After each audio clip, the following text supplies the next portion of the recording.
Nosotros somos la Escuela Israelita de Conocimiento Práctico Universal. Comenzamos en 1 Oeste Calle, 125, Harlem, Nueva York, desde 1969, debajo del mando General Johanna. Esta es la verdad. Si tú eres hombres hispanos, negros o indios nativos, tú eres Israel, el pueblo elegido de Dios. Tu madre y tu padre dicen que somos un culto y mantienen su iglesia sin culpa, pero su iglesia es culpable de todo lo que nos están pasando. Órale. Oh man, another UPK banger. Ain't nothing stopping this goddamn anger. I have all the heat for what he done to my people. Fill my brain with Islam. Have me praying with Saudi Arabian people. If you pray 5 times a day to Allah with me, then we equal. That was the mindset of a nigga that couldn't teach you. Thank God for the UPK. Now I can reach you. Now I can teach you. Pull these scriptures out. Now watch me beat you. You better get in there. You became before the Lord feast you. Life is so bizarre. I'm in the building like Sha'ar and Barakazar. I'm on my game like Captain Katazar. Yeah, how am I? Show you how I shot Barakazar. That's why you gotta get in the IQBK. Cut quickly. UBK started in the 60s. You better get in now. You wanna live, not die. La la la la la la la. Cut quickly. The UBK started in the 60s. You better get in now. You wanna live, not die. La la la la la la la. Run quickly. The UBK started in the 60s. You better get in now. You wanna live, not die. La la la la la la la. Run quickly. What? Run quickly. Run quickly. What? Run quickly. Run quickly. The UPK started in the 60s. Run quickly. The UPK started in the 60s.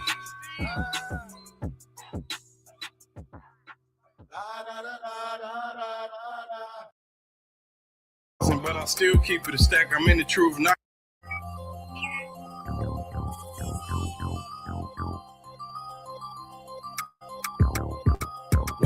One West, that's who we are, nigga. One West. So who is y'all, nigga? One West. We want it all, nigga. That's who we are, nigga. So who is y'all, nigga? One West. That's who we are, nigga. One West. So who is y'all, niggas? One West. We want it all, nigga. That's who we are, nigga. So who is y'all, niggas?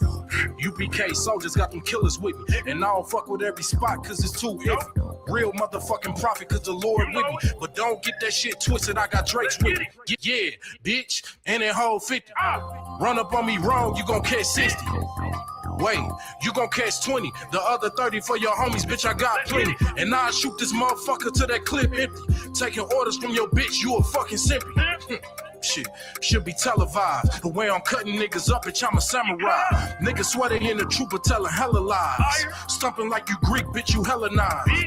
The revolution gon' be televised. And what I see in my vision gon' leave you petrified. One West, that's who we are, nigga. One West. So who is y'all, nigga? One West. We want it all, nigga. That's who we are, nigga. So who is y'all, nigga? One West. That's who we are, nigga. One West. So who is y'all, niggas? One West.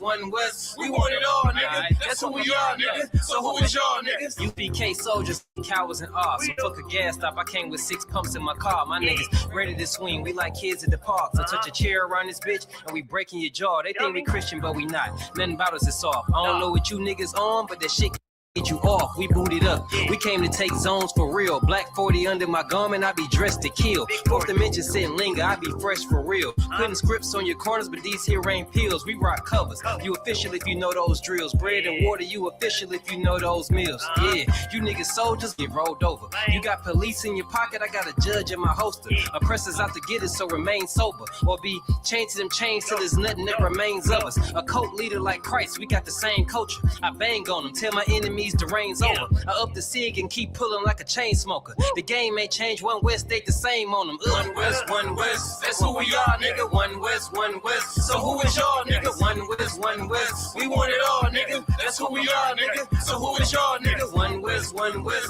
That's who we are, nigga. One West. So who is y'all, niggas? One West. We want it all, nigga. That's who we are, nigga. So who is y'all, niggas? Niggas talking prophets, yeah, we got plenty. We the reason why it's Israelites around the city. Carpazak tells the rock, bring Shamara. We about to slide on them, see what niggas talking about. Young dog think he wise cause he a Kimmy head. That shit lame, they didn't survive, nigga, Kim is dead.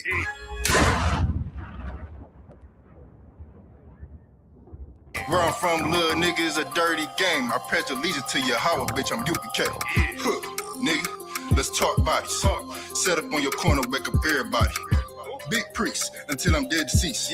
The mission is complete until y'all off the street. Saw y'all on the internet stumping down the street. But take the poor and the weak. Touch your sister or a brother, you gonna be sleep. But take the poor and the weak. One West, that's who we are, nigga. One West. So who is y'all, nigga? One West. We want it all, nigga. That's who we are, nigga. So who is y'all, nigga? One West. That's who we are, nigga. One West. So who is y'all, niggas? One West. We want it all, nigga. That's who we are, nigga. So who is y'all, niggas? Fucking with the brothers, then I'm giving out Magic Pain clip full of ball heads. I'm shooting off Damon Wayne's driven ambition. I ain't never changing lanes. Wise as an old man, but I ain't slanging cane. This ain't a game. This shit way deeper than rap. You speaking the cap, but the shit y'all speaking is cap. I'm 5,000, but I still keep it a stack. I'm in the truth, not cause back then I was seeking the fact. Cry aloud for the niggas that's deep in the back, and the Lord with me, ain't no reason for keeping the strap. We peep the attacks, niggas say we ain't speaking the facts, stealing breakdowns every time we teaching in class. Niggas snitching, y'all out here squeaking with rats. We be on the street corners teaching that Jesus is black. We on 125th Street, Harlem, nigga, you see where we at. One West, that's who we are, nigga. One West. So who is y'all, nigga? One West. We want it all, nigga. That's who we are, nigga. So who is y'all, nigga? One West. That's who we are, nigga. One West. So who is y'all, niggas? One West.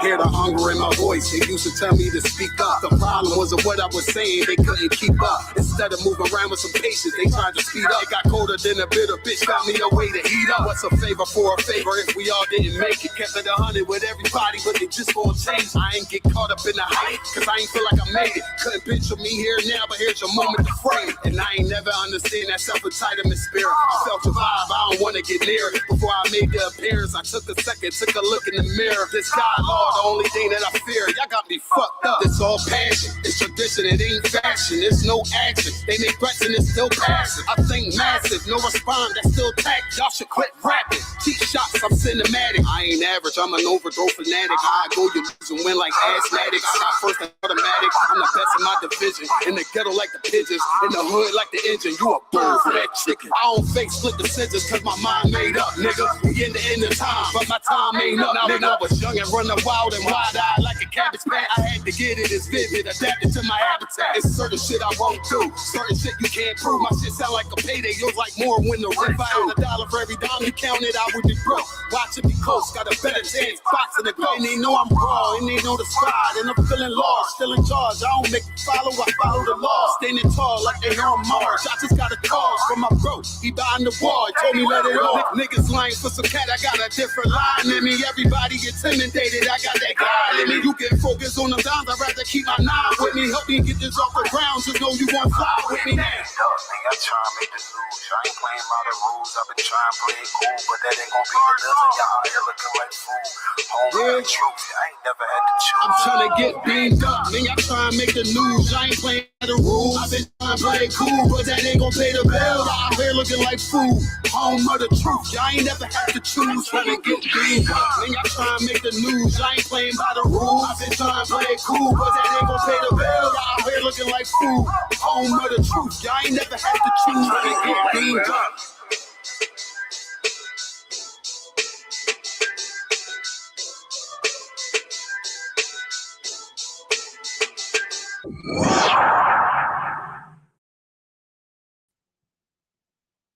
Most High in Christ, you are alive. Most High in Christ. Let's get a load of hand real quick. All right. Shalom, Israel, priest and officer. Shalom, y'all holding it down for the brother class today. Of course, you already know where the Israelite School of Universal Practical Knowledge come out of 1 West, 125th Street, Harlem, New York. Under Commander General Yohana, who's the true leader of this nation. You know, so thank you for the brothers and sisters tuned in. Ask that you like, share, comment, subscribe to the channels. You know, let's put this brick in, serve the Lord the way that we know how to. You understand? So, all right, brotherhood class. We all know it's synonymous with sisterhood. I believe last week we spoke about unions and the marriage and everything, and how, you know, sisterhood, brotherhood is important, especially when it comes to dealing with each other. You understand? That helps build a nation. You know, starts at home. You understand? The union between a man and a woman, as the scriptures say. You know what I'm saying? And this starts right there to build up a nation. You understand what I'm saying? And as we all know, our nation, when I say nation, the ghettos, the barrios, and reservations that we live on and live in, you know, we need to build them up. You know, we doing the slogan, make the ghetto great again, and things of that nature. You know, a lot of brothers and sisters, when they run into some of the crumbs that this oppressor gives them, when they run into some of these crumbs, the first thing they do is leave the neighborhood and go somewhere and you know, live in a better community or whatever, what they deem a better community, so on and so on. And I'm not knocking that. That's perfectly fine. The thing is, they forget about where they came from and they forget who they left behind. You understand? And it is your obligation as a so-called Black, Latino, Native American to reach back and pick your people up. You are obligated to do that. It's not a matter of negotiating or a matter of if you can and none of that. It's mandatory. You know what I'm saying? That you go back and pick your people up out the gutter. You understand what I'm saying? You have to look at if us as a people looked at our children as other people's children, or other people's children as our children, and we wouldn't hesitate twice, but to go out there and pull our people up and pull our people together and unify. You understand? We need that. You know, right now we're being destroyed. What's the funny man's name? Drewski, I believe he's under some scrutiny, so to speak, doing some mega church skit. I should play it. That's how funny it was. It was hilarious.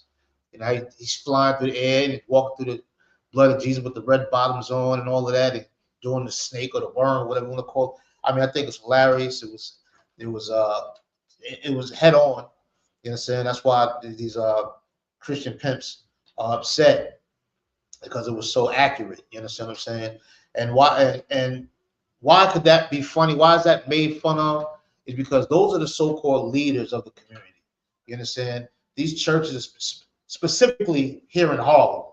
Harlem got 1,000 churches in a 4-block radius. You understand? Forget all of New York City.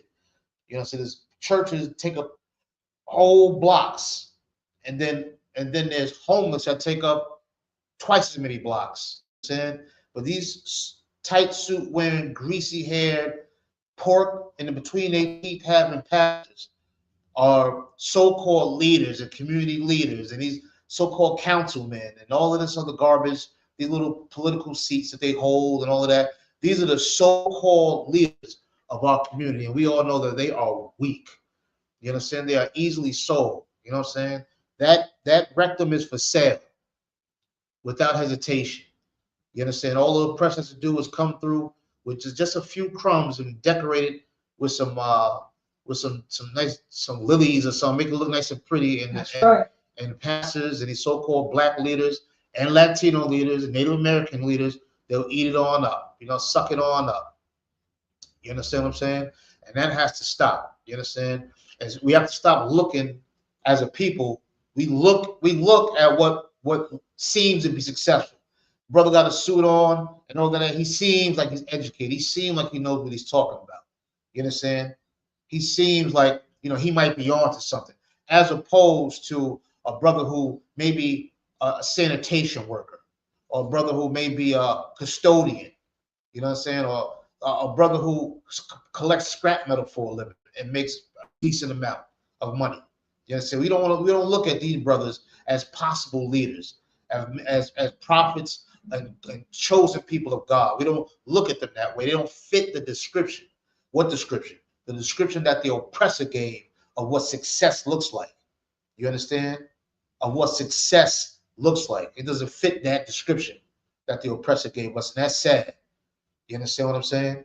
Now, as we go into these scriptures, Nehemiah, who was a super solid soldier in the scriptures, of course he is. We're reading about him 2,000 years later, so he must have been something. You understand? Nehemiah had an immense amount of compassion, empathy, sympathy, sorrow, and everything for the conditions of his people, for the conditions of the ghettos that his people lived in. Not only for the conditions, but outsiders that had the influence of destroying his neighborhood, of destroying his home, the home of his forefathers. You understand what I'm saying? He hated that. He hated it the same way these so-called Asians will come in and sell us all types of rat, cat, and dog. Same way these East Indians come in and sell you some type of mouse lamb over rice and all of this other garbage. Same way Caucasians come in and gentrify the neighborhood. Same way everybody gets to eat and drink and live life off the sweat, blood, tears, back and bones of the so-called blacks, Latinos, and Native Americans. Yeah, You understand what I'm saying? Yeah, right. They get to live off of it, and with that happening, that destroys the community. You understand? It destroys the unity that we have, and it also hinders the unity we need in order to build up this community. You understand? We need brotherhood and sisterhood. How do we get it? How do we get it? Well, the number one way to get it is to read the blueprint, which is the records, which is the Holy Bible. You understand? The blueprint that's left behind for us to follow. You understand? The GPS that's left behind for us to follow. The directions. You can take a route with tolls or a route without tolls. Either way, you have to get to the destination. What's the destination? Is a nation that's unified, that will provoke the Most High God to send our king back to destroy this place. You understand? And it needs to be absolutely blown to smithereens. That's right. You understand? Absolutely. The people, the ones that run the society, need to get a wake-up call to what's going on. You understand? Let's start with Jeremiah 14:2. All right. And we're going to talk about the leadership that's in our community. You understand? How it's destroying our community and what we need to do. If you give a damn about your people and your community, your family. When I say family, I'm not talking about people you're related to. I'm including them, but I'm not limited to that. Your family is your neighbor. Who is your neighbor? The nigga across the hall from you. Nigga on the bus next to you. The one struggling with you. The one that you ice grilling when you walk past. You understand that the sister you mad at because y'all got the same dress on. Her coach purse ain't real and all that. That person that you're sitting there staring at and having this envy for, that you need to put that garbage away and unify with. That's what we need. We need all of them to come together. All of us to come together and unify. Because we have a common enemy, therefore we have a common problem.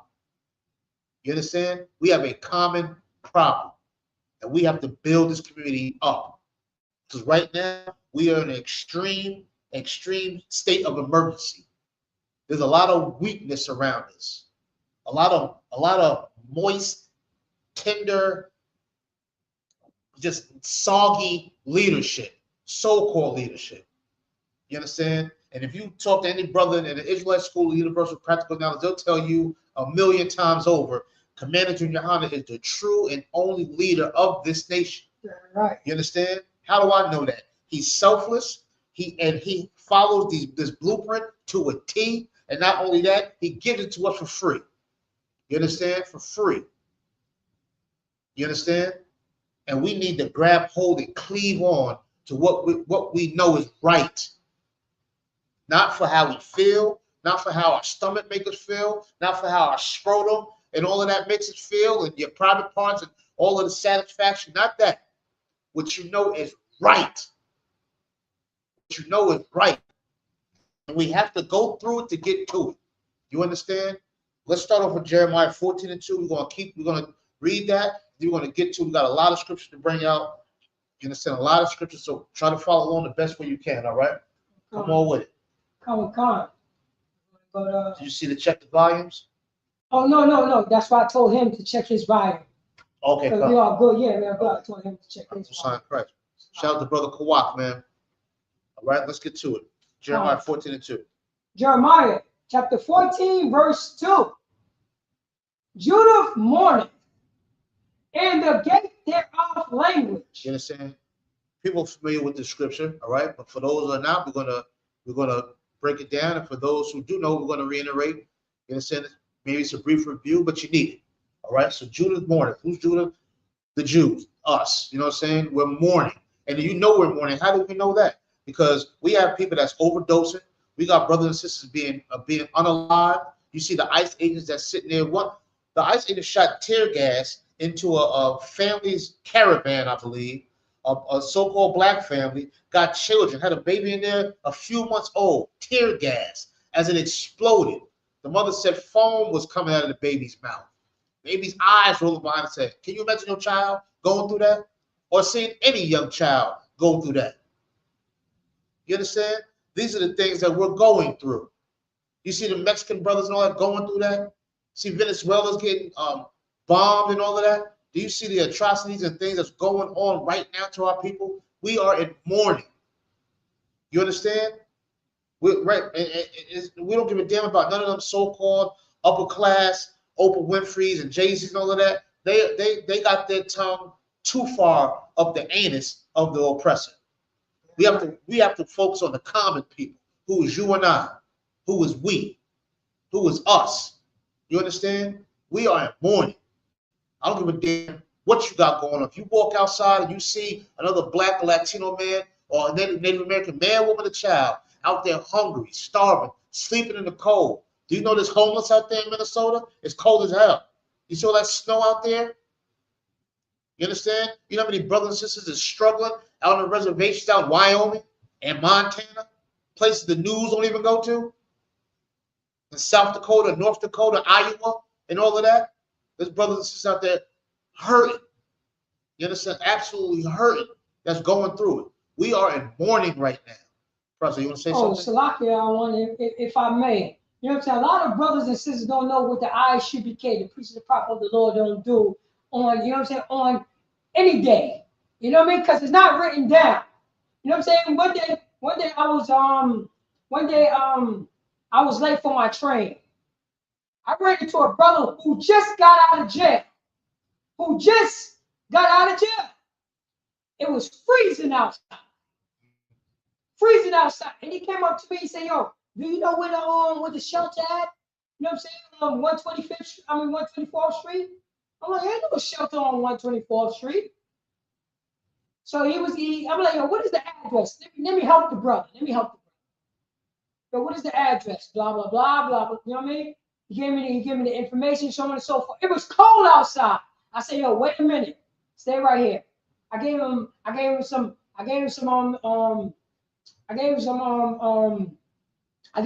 big coat. Mm-hmm. I gave him a sweater. I gave him extra pants to put over the pants that he got. I gave him his skeleton because the brother was cold. The priest of the prophet ISUBK, we travel with extra stuff when we come to the school because we don't know who we're going to run into. We don't know who we're going to run into. That's what I do. I carry an extra coat because I see Mexicans cold when they just got off the train. I see Venezuelans cold when they just got off the train. They need a coat. They never seen snow in their life. They never seen snow in their life. And that's what we think. We're thinking about our people. When the last time that you thought about your people? You thought about your country. It's a lot. God, Most High in Christ. You understand? That's why we out here mourning. There's brothers that's starving, that's hungry, that's cold. There's brothers that's going through things that they don't even want to talk about. You understand? There's brothers that got all types of issues and things, mental health issues, family issues, children issues. You understand what I'm saying? Legal issues. All types of things we're going through, and we are in mourning. You understand? You can have a great day, good day. Yeah, you know what? You know a good day for blacks and Hispanics. You know a good day for blacks, Hispanics, Native Americans. It's a good day because we didn't go through just as much shit as yesterday. That's right. You understand? Excuse my language. It's a good day today because I'm not as miserable as I was yesterday. Still miserable, but not as miserable as I was yesterday. It's better today. I kind of found out how to cope with the garbage that's floating around in my mind. I kind of figured out a way to cope today through all of the damn noise, through all of my stomach hurting. You understand? Through all of the problems that's going on in my life that I can't put my hands on and fix at the moment. I made it through all my thoughts, through all my tears last night. I made it through. Through all of being angry, so angry I passed out. I woke up and guess what? I made it through. Today's a pretty good day today. You understand what I'm saying? That's why we are in mourning. Keep reading. They are black unto the ground, and the cry of Jerusalem is gone up. You understand? They're black into the ground. You understand? With literally and figuratively. You understand? Black in a terrible, terrible state of mind. You understand? Depression, stress, loneliness, hurt, misery. You understand? Distress, hunger. You name it. You name every negative thought you could think of, and that's what we're facing. Overworked and underpaid. You understand? We continue to miss out on certain opportunities, not given a chance to have certain opportunities. You understand? Yet still we have to fight through it and muscle through it and keep going. You understand? This is why we're mourning. This is why we're black. And people can say, well, what about the Irish? They went to slavery too, and they can name all of this other stuff about other people. But the thing about the other people, they have a language, a culture, a country. You understand? They have that. They're not getting unalived by police. You understand? They're not going through these things. They don't have a whole country that's willing to go and kidnap their president and bring them over here and chump them up with all these drug charges and all of that. Meanwhile, we have a country ran by a felon. You understand? Found guilty on 34 counts. I know brothers that defend themselves and they're sitting in prison. Miserable. Miserable. You understand? Meanwhile, the disgusting cesspool we live in is ran by a convicted felon. What a hell of a job. A brother come home and can't even work at Wendy's. You understand? These are the type of things that we go through. This is the black state that we in. This is the depressing, low state that we're in. You understand? And we need to make a change. You understand? The Lord hears Jerusalem's cry. He hears us go out there on the corners and speak loud. You understand? And people say, why y'all speak so loud out there yelling and screaming? Well, guess what? If you was walking in the middle of the street with your headphones on and a bus was about to come and you got your face down, you got your headphones on, face down texting, and a bus is coming, I have to yell loud and scream to get you to listen to me. I have to be aggressive and push you out the way so this bus won't run you over. You understand? You got Kemet in your ear, you got Islam on your phone texting, and Christianity's about to run you over.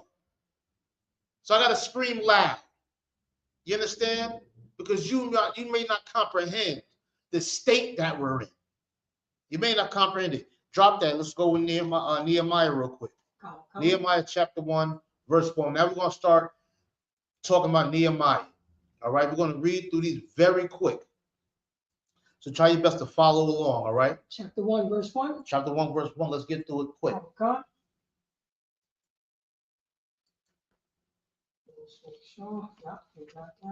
Nehemiah chapter 1, verse 1. The words of Nehemiah, the son of Hakaliah. And it came to pass in the month of Chislev, in the 20th year, as I was in Shushan, the palace, right? The palace. Now this Nehemiah talking, just telling you where he was at. Keep going. That Hanani, one of my brethren, came. He and certain men of Judah, and I asked them concerning the Jews that had escaped. Now, this is Nehemiah. He met some brothers that escaped from a captivity. Some Jews, some blacks, some Latinos, some Native Americans. You understand? So-called. So he's sitting there talking to him. He's giving you a rundown of where he was at and what he was doing and who he's kicking it with. So he's sitting back kicking it to with a few brothers who was escaped from that captivity. Go ahead. Which were left of the captivity. And concerning Jerusalem. Now he want to know what's going on. You know what I'm saying? They got out of that captivity. They escaped. So he's talking to them. Yo, so what's going on? Who's back there? Tom's still back there. Jimmy over there. Raheem's over there. What about Joel? He's over there. What about Angel and them? He's getting a rundown on what's going on. Keep going. Verse 3. Verse 3. And they said unto me, the remnant that are left of the captivity, they're in the province are in great affliction and reproach. Now they're in great. He's saying the ones that's back there, they're in great affliction. What does that mean? The ones that's back there, they still stuck on drugs. That's right. They still battling AIDS. They still going through gang violence. They still starving. They still looking for them food stamps. They still trying to get them dirty needles out of their arms. They still going to rehab. They still locked up. They still getting beat by police. You understand? They still got bad health care. They still going through all of that. Their grandmother, yeah, they still messed up. They giving all their money to the Christian pastor. You understand? Yup. They still out there whoring around. Brothers are still selling drugs. Brothers are still, yeah, all of this is still going on. You understand? All of this is still going on. All of it. It's still going on. They still in affliction. They still hurt. They still living with rats, roaches, and mice and everything else. They're still working hard and ain't getting no money. You understand? Yep. The families are still breaking up. Yep, divorce is crazy over there. You understand? Yep, they're kicking men out the house. You know what I'm saying? Yeah, all that's going on. You got a few Uncle Tom, a few Sambos out there tap dancing and all of that, man. It's the same thing going on. You ain't missing nothing. You know what I'm saying? Everything's still going on. You ain't missing a damn thing. They still in affliction. They hurting, man. They need some help. You understand? Giving them a rundown of what's going on back around the way. Keep going, verse 4. Verse 3. The wall of Jerusalem also is broken down. The walls, what? That keep people out and keep people in. The walls are protection. You understand? That's the protection, the wall. You know what I'm saying? The wall is broken down. That means there is no leadership. There is nobody appointed a person that as considered a shepherd. You know what I'm saying? One that can lead the people and guide the people. One that's willing to put that life on the line and die for the people. There is none of that. Where are they at? The walls are broken down. The protection is gone. This is what he's saying.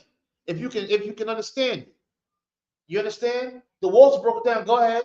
And the gates thereof are burned with fire. You understand? We just read before. The gates thereof are language. Did we read that? Come. The gates are language. The gates are weak.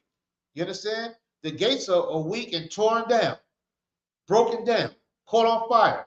Did we read the definition of language? Let's read this right now. We found that in Jeremiah 14:2. I'm sharing it right now.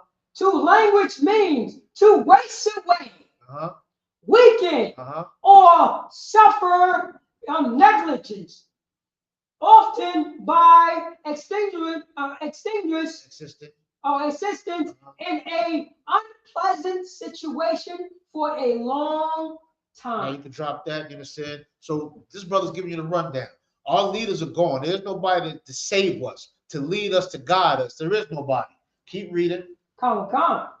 Go back to them. Is that Nehemiah? Go back to Nehemiah. Nehemiah. Nehemiah chapter 1, verse 4. And it came to pass when I heard these words. Now, when Nehemiah heard this, the same way you're hearing it now, the same way we hear it now, you understand? This is somebody who cares about their people. This is someone with a contrite heart. This is someone who feels absolute pity and sorrow for his people back home. Have they gone through this affliction? Have they gone through this pain, this misery? You understand? We feel bad about the Sandra Bland. We don't have time to feel sorry for Renee Good. Yeah, it was tragic that the Caucasian woman got shot that many times. But we don't have enough sorrow to share. All our sorrow has to go to Sandra Bland. It has to go to Breonna Taylor. It has to go to George Floyd. It has to go to Emmett Till. Right. You understand? It has to go to the babies bombed down in the churches and stuff out in Alabama. It has to go to the sisters that got them babies cut out of their stomach and stomped on. It has to go towards our people. You understand? And Nehemiah had the same spirit that we have in the Israelite school of UPK. That same spirit he had exists 2,000 years later in the Israelite school of UPK. You understand? That same spirit. When he heard these things, when he heard about all the atrocities, all of the misery, all of the sorrow, all of the pain, you understand? All of it. When he heard of all of it, all of the manic depressive, all of the behavioral health issues, when he heard all of the stuff that these people are going through, what did he do? Read it. That I sat down and wept. He did what? Sat down and wept. He cried. Not because he was going through it at the moment, because his people were going through it. You understand? This is the spirit of the disgusting so-called celebrities God. Jay-Z ain't weeping for you. You understand? We sitting there worried about P. Diddy and all of that. Don't worry. He's going to come out and he's going to get more baby oil. Don't worry about him. He's fine. You understand? What's the boy's name? Nick Cannon? He apologized to the fake Jews. He had to apologize. Oh, he didn't weep enough. He didn't care enough to stand on business. That's right. You understand? He's not weeping. He don't care. You understand? Here we weep for our brothers. We care about brothers that's in bonds, that's locked up right now. We care about them. We care enough about them. You understand? Hold on one second. We care about brothers and sisters that's being thrown out, that's hungry and starving. We care, and guess what? They may say, well, y'all ain't doing nothing. We don't see y'all. Guess what? We're doing more than you. We're doing more than you. And if you're doing more, kudos to you. Prove it and show it, and keep going. Keep going. That's it. But what we're doing is we're outside on the streets. You understand? We take those calls when brothers call and sisters call. We take those calls because we care. You understand? We weep for our people. And that's the spirit we all should have. Things would be better if we could weep for each other, care and cry for each other. Not just sit in the corner and curl up in the field position and cry, but feel sorrow. Make that sorrow make you so angry and provokes change in people. You understand? Keep going. Come. And mourn certain days. He didn't just cry for that moment. He mourned for certain days. It bothered him.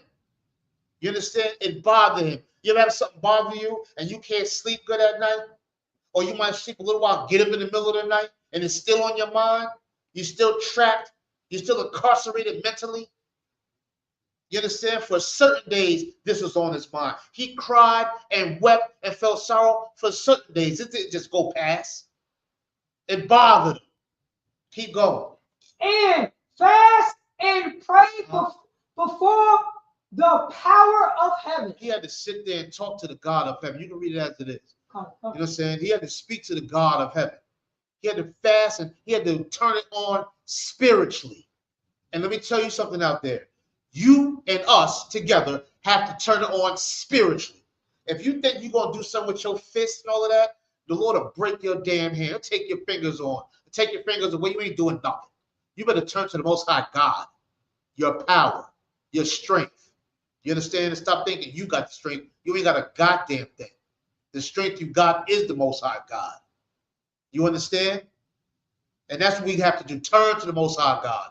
Turn to the God of heaven and ask for strength and power and wisdom and knowledge and understanding. You understand? And that's what he did. He cried and he turned to the Most High God. He knew he needed him. He knew he needed him. Keep going. Come.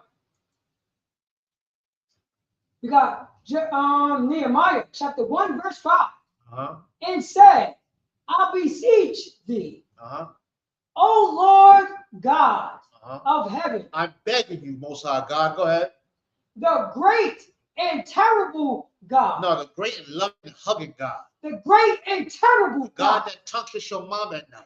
The great and terrible No, God. this is a terrible God. He sends hurricanes and tornadoes and tsunamis. You understand? He destroys. You understand? Just like it says in Ecclesiastes 7. There's a season for everything. He kills, he heals. You understand? He destroys, he does everything. He's a terrible God. You understand? Keep going. I want you to stay where you at. Oh, come. A great and terrible God. That keepeth covenants and he keep his promise. Go ahead. And mercies for them that love him and observe his commandments. Now he let them know this God loves his people, the obedient children. He loves, he pays attention to. And Nehemiah is one of them people. Nehemiah is one of them that's obedient to the Most High God. You understand?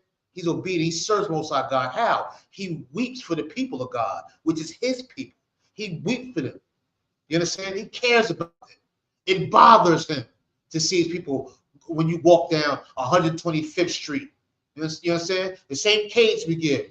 Israel School UPK 1 West 125th Street. For those who may not be familiar, or walk down from First Ave down to 12th Ave on 125th Street, you see slews of homeless folks, slews of drug addicts, slews of brothers and sisters that's afflicted, that's going through the trauma, going through the drama, going through the hurt. You understand? And we cry. That's why we're on 1 West 125th Street. It's not just a saying, it's a real live place. You understand? Keep going. Come. And mercy for them that love him and observe his commandments. Oh, you read that, verse 6. Come. Verse 6. Let thy ears now be attentive. Attentive. He wants the Lord to listen. Go ahead. And thy eyes open. He wants you to understand what he's saying. He's talking to the Most High now. Go ahead. That thou mayest hear the prayers of thy servant. Right, he's begging the Lord. Go ahead. Which I pray before thee now, day and night, for the children of Israel, thy servants. I'm begging you to hear me and see my point. I am praying to you not for a car, not for money, not even for his own freedom. You understand? Not even for his own freedom. Believe me, if my mistake was in captivity at the time, his damn self. That's right.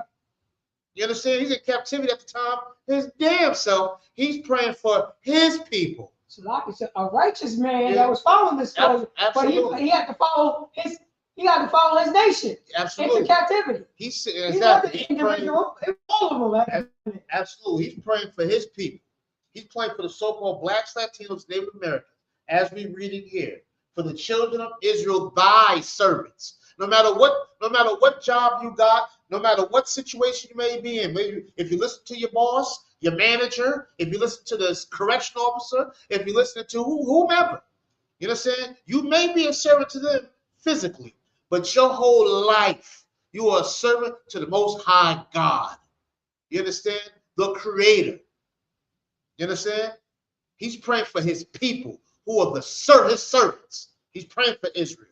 The same way we are here, praying for Israel. You understand? Keep going. And confess the sins of the children of Israel. I'm telling you, I know we wrong. I know we doing wrong. I know we messed up. I know we selling drugs. I know we getting violent, shooting and doing all types of wicked stuff. I know we doing it. I know we are. But he's trying to plead with the Lord. Even though we're doing wrong, even though we're still slobbing down that pork, even though we're still lusting over someone else's woman, you understand? Even though we could care less about the next brother or the next sister, even though we're sinning against you, Lord. Go ahead. Which we have sinned against thee. Go ahead. Come on. Both I and my father's house have sinned. He's saying, listen, I'm not clean. I don't even deserve for you to answer me. You understand? Now, keep in mind, he's doing this for his people. He's talking to the Lord for his people. He ain't asking him for freedom. No car, no clothes, no hose. He's asking him, he's praying for his people who are going through hell, just like we are. Keep going, verse 7. Come. We got Nehemiah chapter 1, verse 7. We have dealt very corruptly against thee, and have not kept the commandments, nor the statutes, nor the judgments which thou commandest thy servant Moses. Now, he will be simple and to the point. He's still begging the Most High God. I know we're wrong. We didn't listen to nothing Moses said. Keep going, verse 8. Come. Verse 8. We're going to get to it, y'all. Go ahead. Remember, I beseech thee. Remember, I'm begging you. Go ahead. The word that thou commanded these servants Moses, saying, if ye transgress, I will scatter you abroad among the nations. He's just telling the Lord, no, I understand. That's why we're scattered all over the place. That's why they got to be in Puerto Rico. I know that's why we're in DR. I know that's why we're in Haiti. I know that's why we're in the UK. I know why we're in California. And I know why we down in Colombia. I know why we're in Ecuador and Venezuela. I know why we're in Mexico. I know why we're all over the damn place and scattered. I know why they speak Spanish and they speak Creole and they speak Patois. You understand? And they speak English. I know. We didn't listen and we getting exactly what we deserve. But I'm begging you. I'm begging you. Keep going. Come. 9. Verse 9. But if ye turn unto me and keep my commandments and do them through there were word of you cast out unto the uttermost parts of the heaven. Go ahead.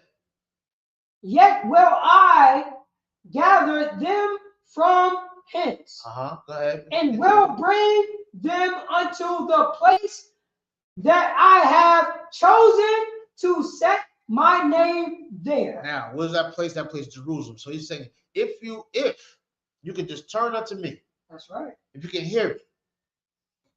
If we can start keeping your commandments, if we can do this, you said you will bring us out of these scattered places and bring us to a place where you set your name. You understand? This is what we're fighting for right now. That we listen to the Most High God. You understand? And that he can forgive us for everything, all of the garbage that we've done. And I don't give a damn who you think you are. You've done some garbage. And if life was fair, we'd all be dead. If life was fair. But life isn't fair. That's why we're still alive. Just in case you think you're righteous in your wickedness. You understand? If we can recognize our wrongs and make them right and come together, you said you'll take us out of this. You understand? This is a conversation he's having with the Most High God. Remember, he didn't ask for nothing himself yet. He didn't ask for nothing materialistic. He didn't ask to be with the Lord, be with them, and I got to get mine. So thank you for what I got. None of that garbage. He's praying for his people. He's going to bat for his people. He's begging the Most High God for his people. The same way we should care for each other despite whatever situation you may be in. Right. Remember, Nehemiah is a slave at this time. You understand? He didn't say, please don't make me a slave. He's talking about all his people. You understand? Keep going. Come. Nehemiah chapter 1, verse 10.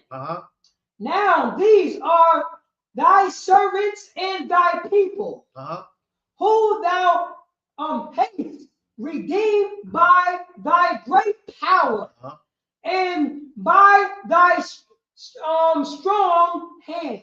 Go ahead. Verse 11.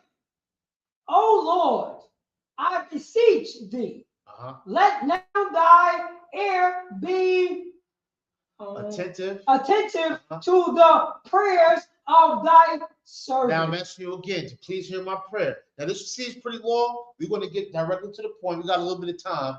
I just want to break it down. I'm going to slow walk this to give you the spirit behind Nehemiah. You understand? Give you the spirit behind Nehemiah. Let's retract this a little. Let's repeat this a little bit. Nehemiah, right now he's in captivity.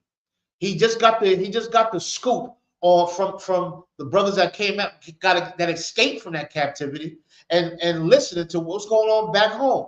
They're giving a rundown. It's hell going on back home. It's a cesspool going on there. And our people are trapped up in it, swimming around in waste, swimming around in polluted water. What's polluted water? All the drugs, all the crimes, all of the depression, all of the self-hatred, all of the insecurity. You understand? All of the mass incarceration, everything we going through. You understand? All of the unlawful killing for the so-called authorities. You understand? All of that stuff they go. He got the skinny on that. He heard about that. He cried about it. He cried for days about it. He felt sorrow about it. You understand? He didn't grab a gun. He didn't grab a grenade or missiles or a spear or nothing, whatever he could get. He didn't do that. He turned to the greatest power of them all, a terrible God. You know what I'm saying? He turned to them and he's begging him for his people. This is the spirit of a man who's not rich. This is the spirit of a man from the ghetto, in the ghetto, trapped. You understand? And still has the gall, still has the integrity to pray for someone else, his people, that he probably has never even met, that he doesn't know, but he just knows they're going through hell. He can only imagine the hell they're going through because he's going through hell his damn self. And he didn't ask the Lord to take him out of it. He asked his people to be taken out of it. This is his spirit. As you sit and wallow around in your little story, in your problem, you understand? Instead of him wallowing around in his problem, he admitted his mistakes and he prayed to the Most High God for the Most High God to forgive other people for their mistakes. You understand? This is the spirit behind Nehemiah. This is why we're slow reading this real quick. Keep going. And to the prayers of thy servant who desire to fear thy name. And we desire to fear thy name. That's not curl up in the corner fear. That holds the utmost respect fear. The same way people fear their mama, or fear their father, or fear their big brother. Not scary, go run and hide and shiver. No, to hold to the utmost respect. There's nothing wrong with that. Some people fear their wives, not fear her physically, fear to let her down. Some wives fear their husband, not physically, but fear to let him down, to disappoint. You understand? We desire to fear the Lord. We desire to live a life that is satisfactory to him. That's above satisfactory to him. You understand? A plus type of life. Spiritually. You understand? Keep going. And prosper. I pray thee. Thy servant this day. And grant him mercy in the sight of his of this man. For I was the king's cupbearer. Now he's asking, listen, have mercy. Please hear my prayer. You understand what I'm saying? He's gonna go to the man that he's under, the man he serves. How do we know that? Because he's a cupbearer. What's a cupbearer? You can read it to him real quick. The definition of cupbearer. Oh, here we go. No, I need you to read it. Oh, come. Yeah. Cupbearer. A cupbearer was a high-ranking attendant in ancient royal courts. Responsible for pouring and serving drinks, especially wine, to royalty, but also for ensuring the drink's safety by tasting it to guard against poisoning. Now, this was his duty for the king. He served the king's drinks. Not only that, he sipped it to make sure there was no poison in it. You understand? Which means what? They thought this was a trusted man. Even in him dealing with the king thought this is a trustworthy man. That's right. You understand? That's right. The same way any Israelite man conducts themselves. You understand? Even the heathens find you to be a trustworthy person. Even the heathens. I had a brother tell me he's in a wicked environment. He tells me even the heathens call him sir. You understand? Hold on 1 second. Even the heathens call him sir. You know why? Because he's an Israelite man who carries himself a certain kind of way. He's a trusted man. He can be trusted. You know, and just like Nehemiah, he's in a captivity going through absolute hell. And in his hell, he's still a trustworthy man. He still could be a cupbearer. You understand? And he also is a warrior for his people. You want to say something, Paratazar? So I just said Secret Service. Their job is to jump in front of the bullet for the president. Yeah. That's the cupbearer right there. Yeah, but see, their job is to jump in front of the bullet. Let's bring it up a notch. They pay. This man is doing this for free. That's right. You understand? He loves his people. This man, because he loves his people. No paychecks involved. Only thing that is involved is the upliftment of his people. That's all he wants. You understand? That's all he wants. All right? We got that down, right? Was that the end of that chapter right there? Yeah. And we read the whole chapter 1, Nehemiah chapter 1, to give you the skinny or the rundown or the scoop on who Nehemiah was and the spirit of him. You understand? And what he did. He was an Israelite man who was in captivity damn self. He serves the king, not only does he serve the king, but in charge of the king's drink, which is important. You understand? He sips the drink first, just in case there's poison in there. He sips it first. That's his responsibility.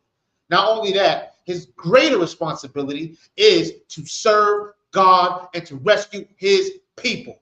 You understand? Which means what? No matter what you do in life, whether you are the CEO of a company, whether you are the person working in the bottom of the post office, you know what I'm saying? Truck driver, taxi driver, whatever your occupation may be, you do it to the fullest and get your money. But don't forget who you are and why you're here.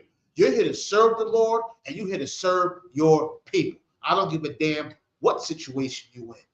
You understand? Just like Nehemiah. Hold on 1 second. Let's go to chapter 2. What's going on? Oh, you want chapter 2? Oh, no, we got a question from Drop City. What's the question? The question is right here.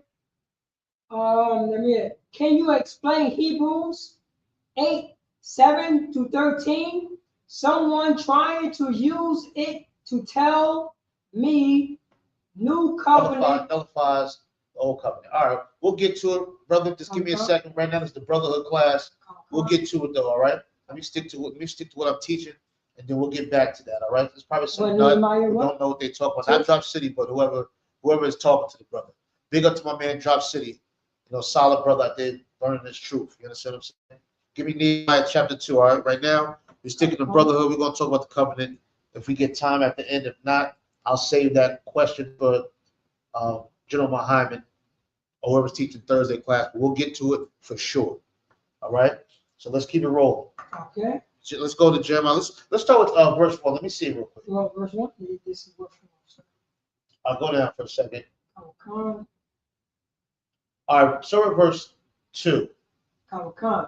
Nehemiah chapter 2, verse 2. Now Nehemiah's going to the king, the one that he's the cupbearer for. He's going to the king. He's going to ask him because he needs permission to leave for a little while. So go ahead. Let's read. Let's see what's going on with the so-called king that Nehemiah is serving at the moment. Go ahead. Wherefore the king said unto me, why is thy countenance sad? He said, why you down? Why you looking like that?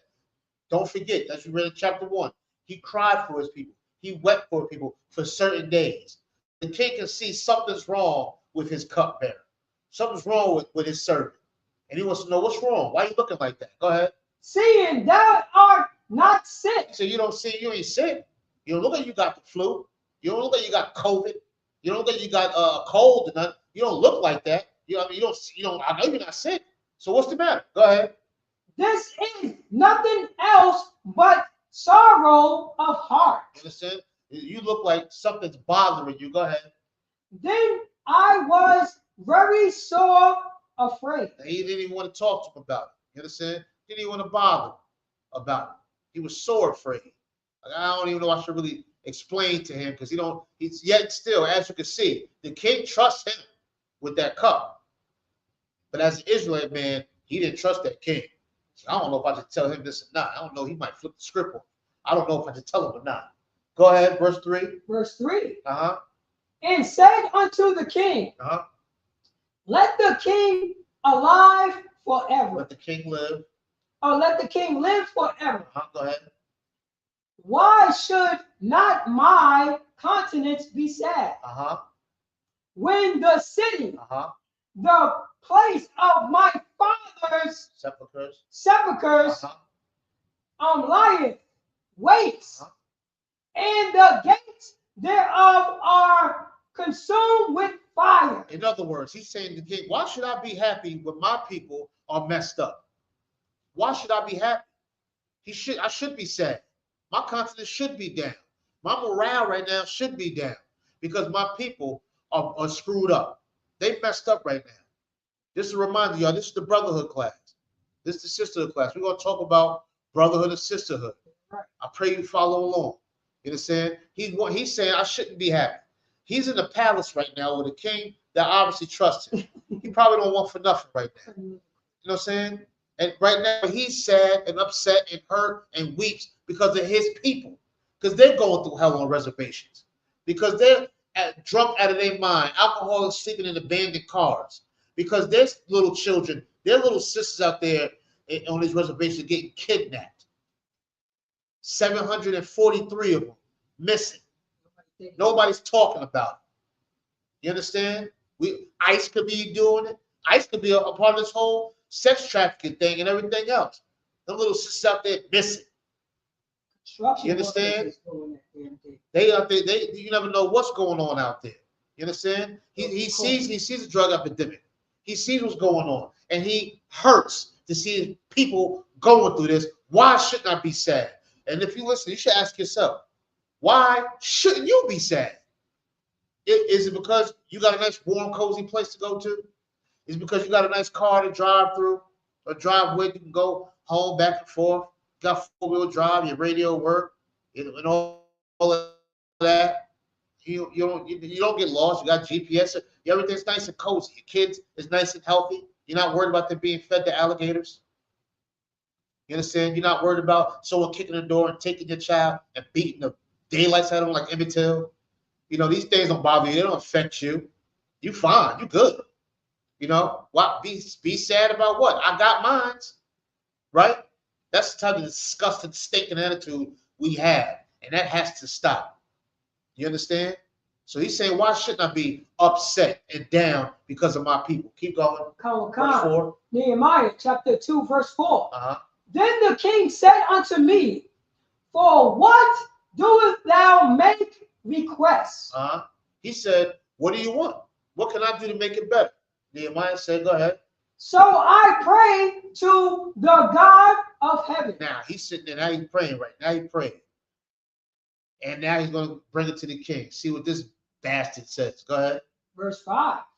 And I said unto the king, if it please the king, and if thou servant have found favor in thy sight, that thou wouldest send me unto Judah, unto the city of my fathers, sepulcher, that I may build it. That I may what?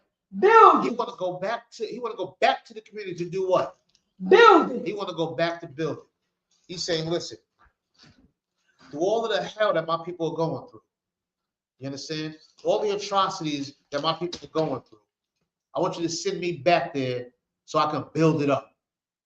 So I can go out on them highways and byways and all of that. So I can go out into the people. You understand? And build this place up. Nehemiah could not sit there and stand the fact that his people needed him. He couldn't stand the fact that he can be, even though he's a servant, he's still in the palace. You understand? No different from these so-called celebrities to this day. They're still servants, but they feel good up in their palace until they get it snatched away. They feel good in Beverly Hills and Cucamonga, whatever that place is out in California and all that, and all of that, Malibu, whatever, out in the Hamptons and Long Island. They feel good in the mansions they got. They feel good about the places where they are. They feel good about the palace that their king got them in. You understand? They feel good about that. They forget about all the brothers and sisters and the young ones, the elders and the children. They forget all about them that they left behind. Well, it's not their responsibility to help them like hell it ain't. According to the scriptures, yes, it is your responsibility. You know what I'm saying? To throw that life preserver out and pull your people up out of that drowning cesspool that they're in. You understand? He said, can I go back and build it?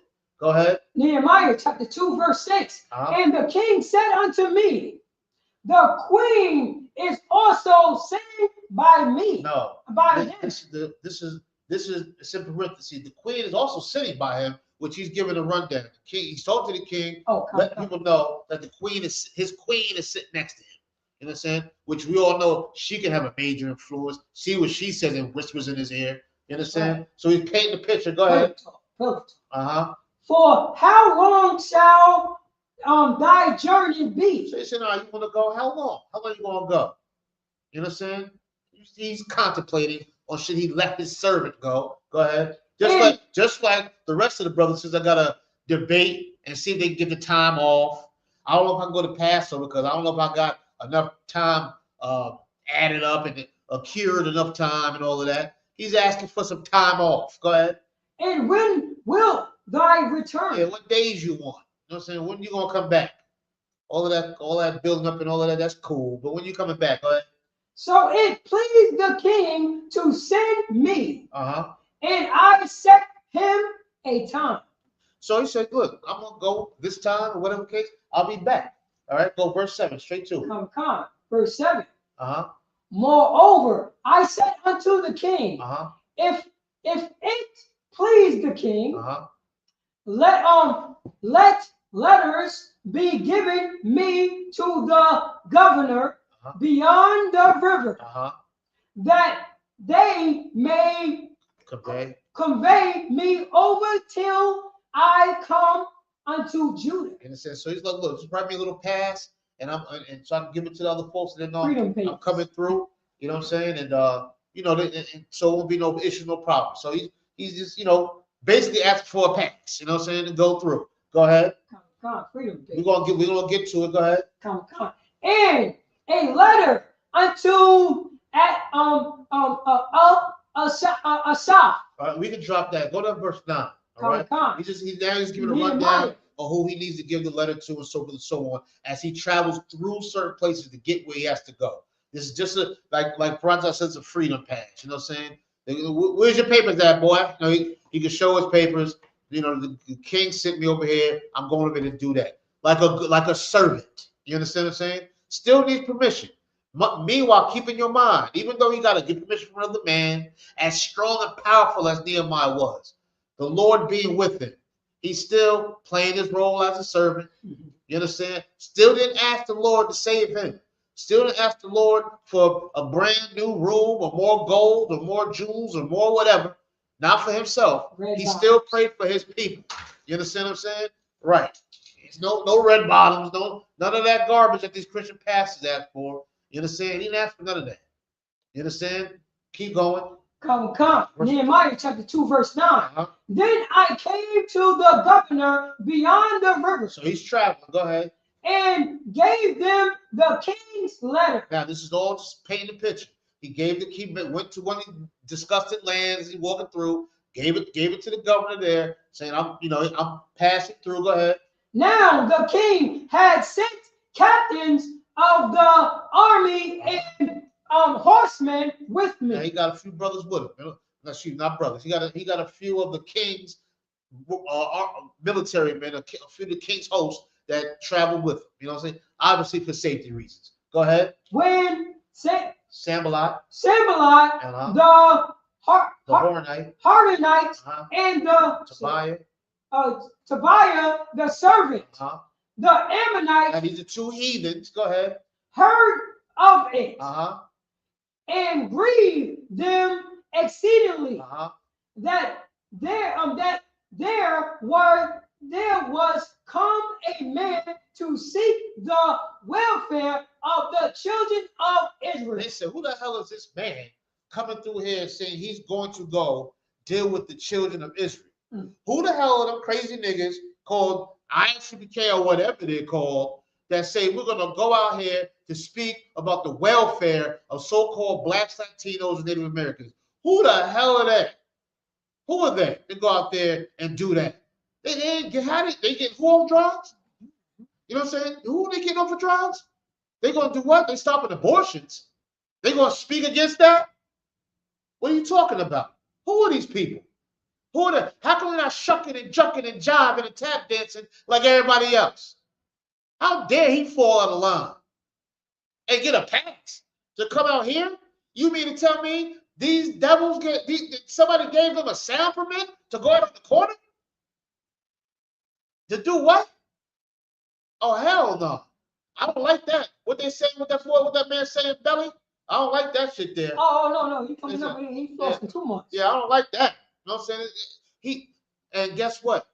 If you don't have that spirit, check your brotherhood. You understand? Check your sisterhood. If you don't got that spirit, let them be angry and mad at you. Let yourself be a fool, be in a cult. Let yourself be a Power Ranger. Let yourself be all of that stuff they say you are. Right. You know what I'm saying? Let them be all of that. Let them be exceedingly grievous of who the hell do you think you are, looking like that, talking like that, acting like that for the welfare of so-called blacks, Latinos, and Native Americans? You gonna stop that? Who do you think you are? Yes, and you look at me and I say, nigga, it's me. You understand? Prophesy. Oh, Salaki, sir. You see it in real time when priest and captain of 13,000 Tazayak said, I am better than you. Absolutely. When he debate, you know what I'm saying, our oppressors. You know what I'm saying? When he tell them I am better than you, they are appalled. Like, why are you telling me this? Right. Why are you telling me this? Because right. I am. Because I am. Yeah, absolutely. I hear what you're saying. Oh, I'm just a regular Negro on 125th Street, but I'm better than you. Damn right. I dress better than you. I look better than you. I get more women better than you. Absolutely. And they, you know what I mean? And this is right here. And I wanted to ask a question. These are the other nations is asking this. Right. Everybody said, who is this Negro? Yeah. You know, the Chinese, who, you know what I'm saying? Who owned the Chinese restaurant? Right. Why these Negroes coming in my restaurant talking about right. No. The Chinese are saying, who are you to tell people, your people, not to come in here no more? Yeah. Who are you? You gonna tell me that I, Chihuahua, can't sell this woman, this black woman, a blonde wig and sew it in her hair? You mean to tell me she should stop that? You mean to tell me that? You mean to tell them stop? Well, hold on. You gonna tell them they can't get no pork fried rice? You know, I'm making $15,000 a week off these niggas. And you gonna tell me, you gonna tell them to stop coming to see me? Who is these niggas? Who they must get the federal, get home security, get the Homeland Security. We need FBI, we need all of them. You know what I'm saying? To stop these niggas. Right. Something must be wrong. Right. You understand? This who Nehemiah was. He went against the grain. He was insane for the Most High God. He was insane for his people. Insane. To walk through these lands, to get where he's going. Fearless. Why? Because his mind was made up and committed to his people. And he knew the Lord was with him. Keep going. Come. Nehemiah chapter 2, verse 11. So I came to Jerusalem and was there 3 days. He got to where he needed to go. He got back home. You understand? He got back home. The place he heard about. The place he had to get up out of because he was in another captivity. He went back. You know what I'm saying? The same thing your celebrities don't do. They don't leave the king's palace and go back home. Oh, no. You know what I'm saying? They act like they're giving out turkeys on the white man's holiday. They want the money. You understand? They'll come back and give some basketballs or something else out, some garbage. You know what I'm saying? For some tax write-off and some publicity. Don't mess with my money. You understand? Don't Hold on 1 second, brothers. You understand? They might do that. You understand? But Nehemiah, he left the king's palace to go back to the gutter. He left back to go back to the barrios. He went back to where they're running extension cords all over the damn place, trying to get electricity. He went back to where they got the stove on to get heat. You understand? He went back to where they eat syrup sandwiches at. He went back to where the baby picked up the sticky trap and it stuck to her damn hand. You understand? He went back to that. He went back to where there's two at the foot and one at the head of the bed. And you're sleeping in your cousin's piss because little Johnny keep wetting the damn bed. He went back to where they sharing their jeans at. You understand? He went back to that. He went back to where you're not getting no new jeans. Grandma's going to sew those. You're going to wear them again. And then pass them down to your cousin. You understand? He went back to that. He went back to where they share bathwater. He went back home. You understand? To where we make something out of nothing. Keep going. Khan, Nehemiah chapter 2, verse 12. And I arose in the night. And I and some few men with me, neither told I any man what my God had put in my heart to do at Jerusalem. He didn't tell, he kept it a secret. You understand? He didn't announce, I'm gonna go here and do this. I'm gonna go here and do that. You understand? Like you see some of these fake niggas out here doing nowadays. They the new Black Panther Party, the old Black Panther Party. They gonna sit there. We gonna go ahead and we gonna get justice. We gonna go. You ain't doing a damn thing. Right. You understand? Nehemiah said, I ain't announcing nothing.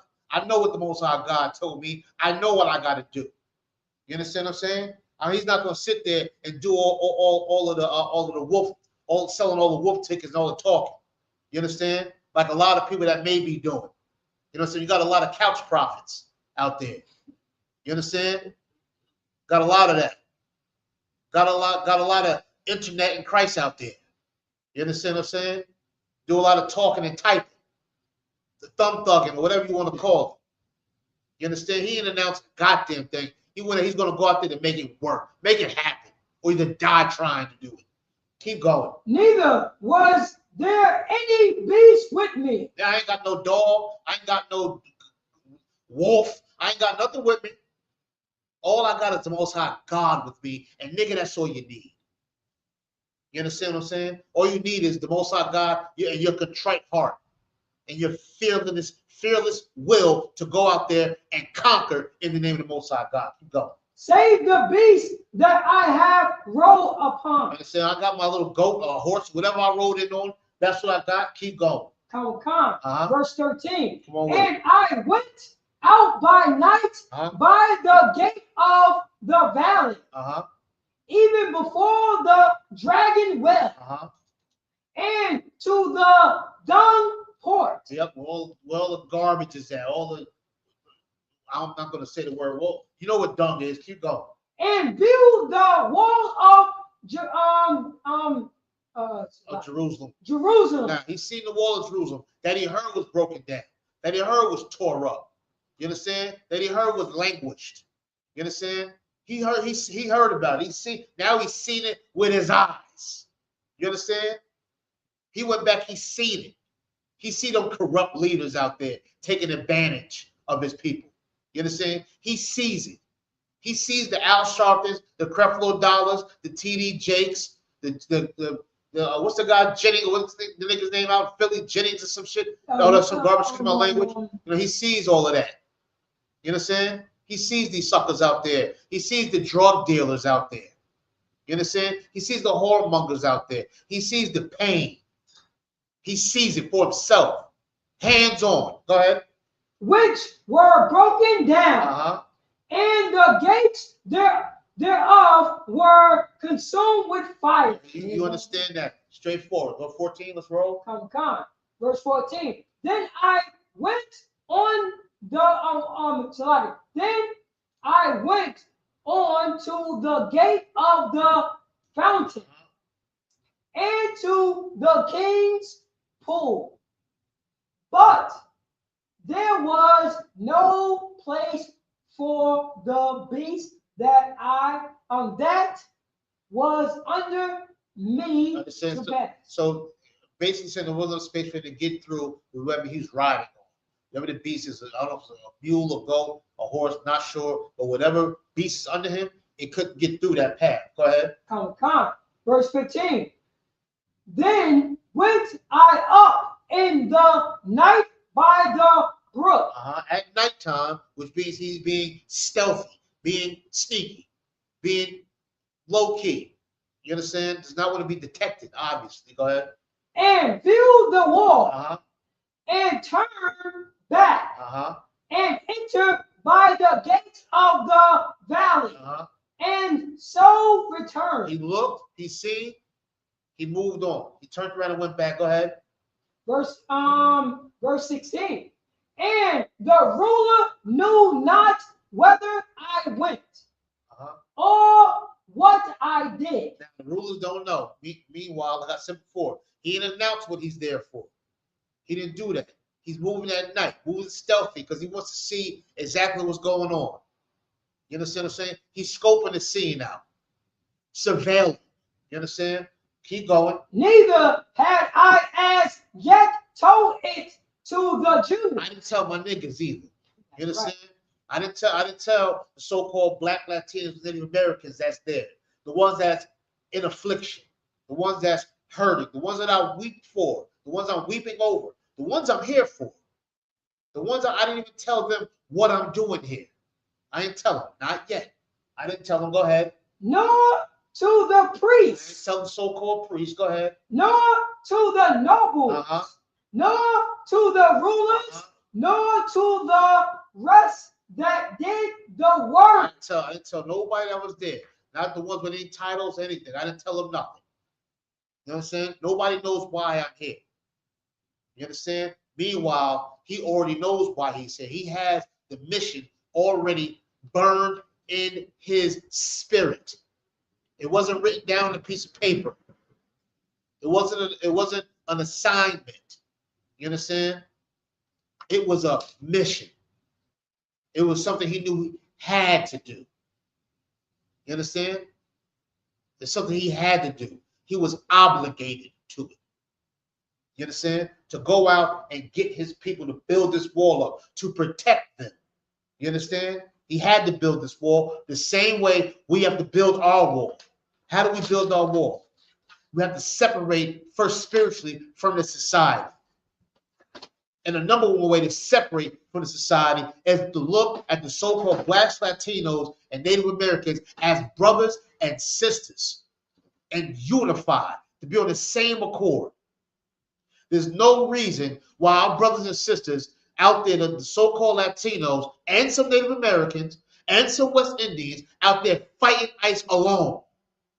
Can you imagine the problem ICE would have on their hands if we all unified together? If all the children of Israel unified together.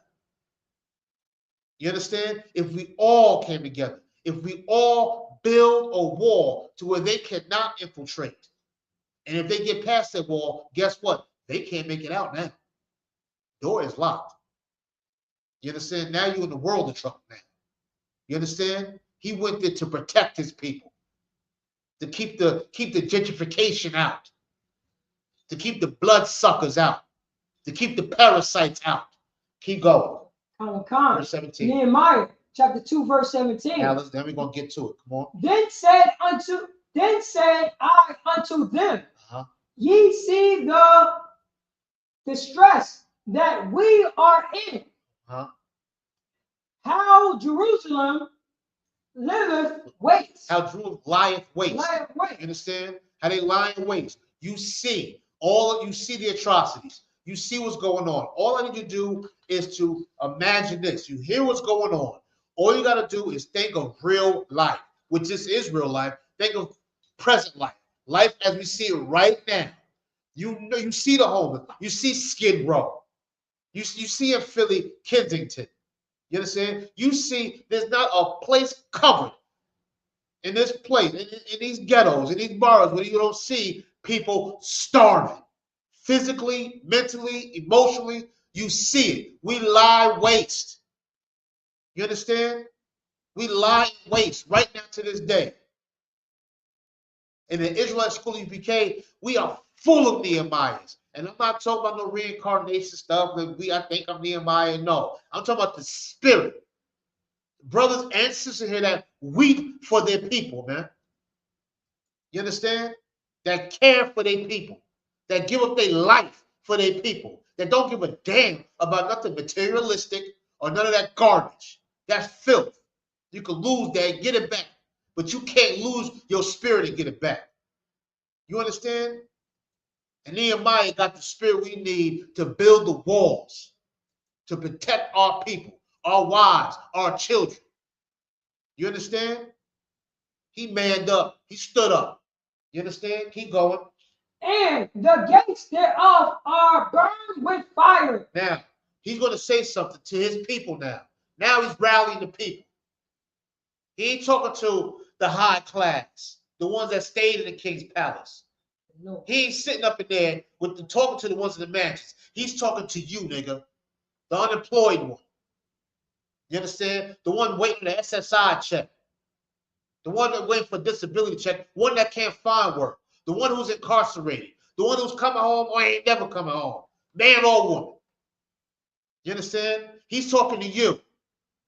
The one that been through hell. That came up in group homes and foster homes. The one that been molested and stayed strong. Yeah, right. The one falsely accused. The one that got a habit and kicked it. You understand? The one that's trying to kick it and can't. You understand?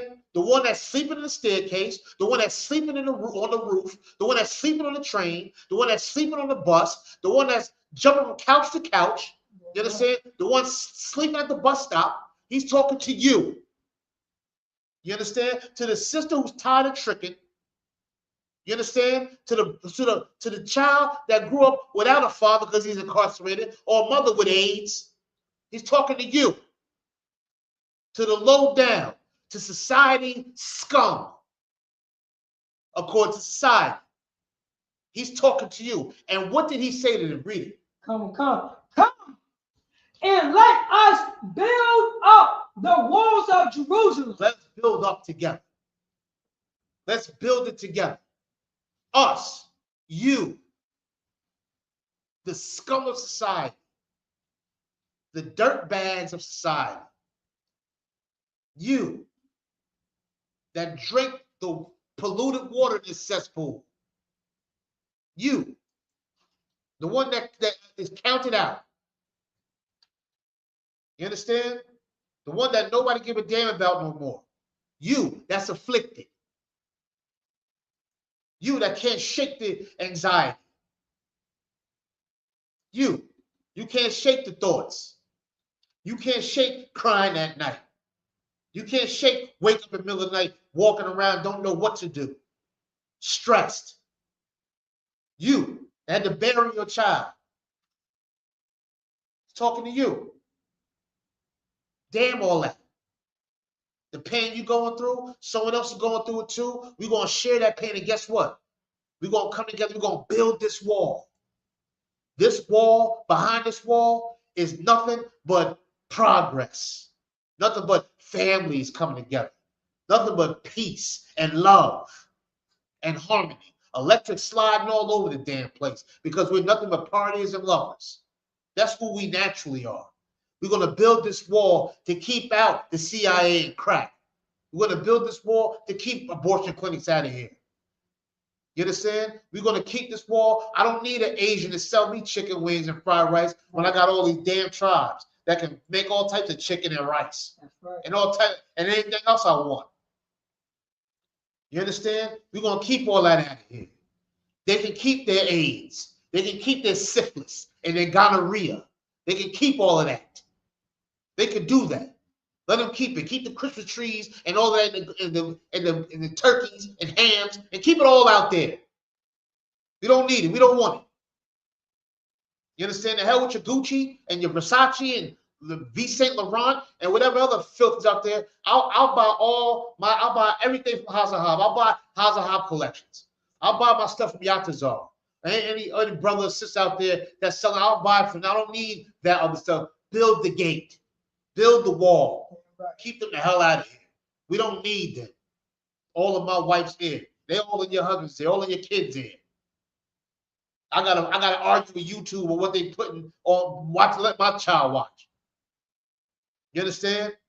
I gotta deal with this white woman telling my black woman, you know what I'm saying, that you are independent, strong black woman. How do you know, white girl? How do you know? That's for you. You strong, independent. You do that. You go do your thing. You understand? We a unit over here. Keep these suckers out of here. Build a wall. They'll come. You know what I'm saying? The filth of the earth. The bottom of the barrel. Keep going.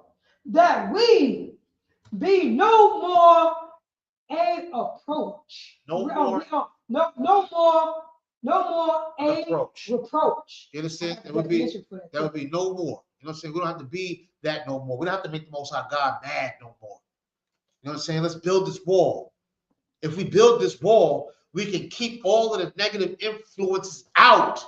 We can live by rules and laws. The laws are not grievous.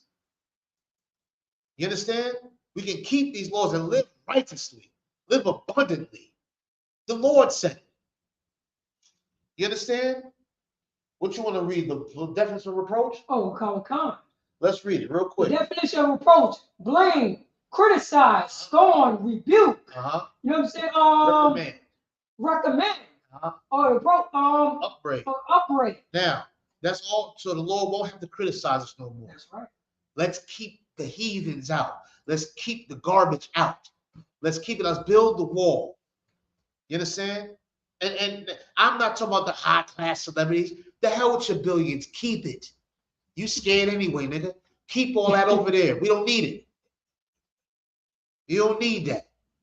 You understand? We need dedicated warriors. We need dedicated sisters that respect those warriors and that's willing to uplift and serve those warriors because they know at the end of the day, they're building a wall to keep the garbage out. You understand? Keep going. Come. Nehemiah chapter 2, verse 18. Come on with it. Then I told them of the hand of my God, which was good upon me. You understand? I told them what God told me. Go ahead. As also the king's word that he has spoken unto me. I even got the goddamn, I even got this nigga behind me too. The king even said it's cool. You understand? We ain't got nothing to worry about. You understand? Go ahead. And they said, let us rise up. Hold on. Let us what? Let us rise up. The brother that's incarcerated said what? Let us rise up. The sister that's going through hell right now said what? Let us rise up. The brother that needs help said what? Let us rise up. The depressed one said what? Let us rise the up. stressed out one said what? Let us rise the up. one in the foster home said what? Let us rise the up. unemployed brother said what? Let us rise up. They said, let us rise up. All of the niggas and niggettes said, let's rise up. They didn't say, well, wait a second. Let me get things together first. Let me get my bearings together. Nah, they said, you know what? Let us rise up. Let us rise up and do what? And build. Let's rise up and build. And this is what we're saying in the Israelite school or UPK. Nigga, rise up. And I say nigga like I wanted to drill home. You understand? When I say nigga, I'm talking about all the tribes, so-called blacks, Latinos, Native Americans, all of you. All of us get together and build this wall. Build this wall. You understand? It's an order to do it from the Most High God. You understand? How do I know it's an order? Nehemiah said it. And Nehemiah went out and did it. And guess what? It's our duty to do it as well. It's our obligation to do it as well. It ain't easy. It's hard as hell, but it's not impossible. How do we know it's not impossible? He said, the God of my heaven told me to do it. That's how you know it's not impossible. You understand? Keep going. So they strengthened their hands for this good work. They said, let's do it. They strengthened their hands, which means they formed together. How do you strengthen your hand? How do you strengthen your hand? Right. If you got all your fingers separated, it's easy to break them. That's right. But they strengthened their hand, which means what? They came together. That's right. As a fist. Right. You understand? It came together. Now, the only way it's going to break is if we break it up against something. That's right. They strengthen their hand. They came together tight. And that's what we got to do. I know some of y'all may not be, I know y'all want to drop some scholarly stuff right now. Talk about Magog and all of that stuff that you don't understand any damn way. You understand? I know you want some scholarly stuff, but I need to talk to brothers and sisters' spirit right now. That's right. I need to talk reality talk. All of the scripture reality. I need to talk to you and let you know exactly what's going on right now. To the one that's crying, ain't got no hope. The one that's hopeless. The one that's down. The one that they hate to see what's in the mirror. The one full of anger.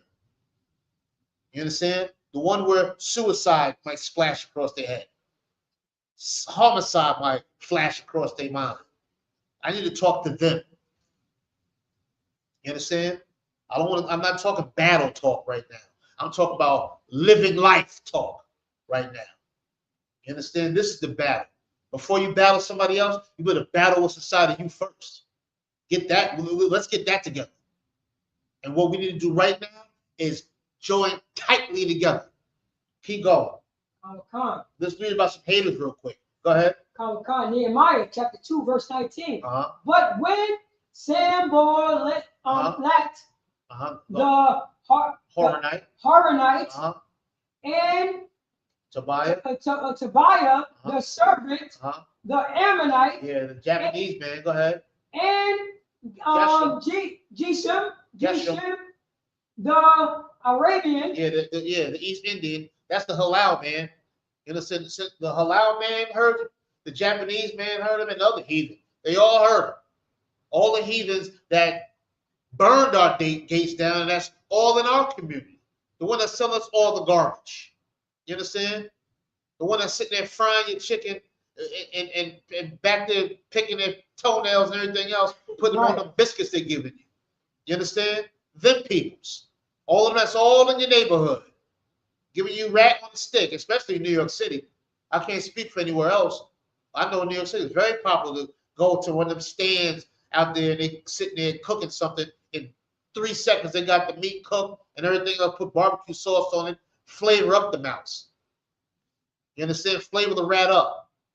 All of them witnessed what's going on. Go ahead. And they what? And they heard it. Go ahead. They heard it. They laughed. They laughed.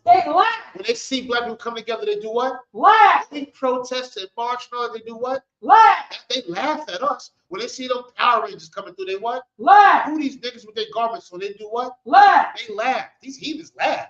You niggas ain't gonna get it together. We got a grip on y'all. This is funny. You understand? This is funny. They laugh. Why they laugh? Because we got Crips and Bloods that throwing bullets at each other, killing each other for no reason, over some block that they own nothing on, over some color that they didn't invent.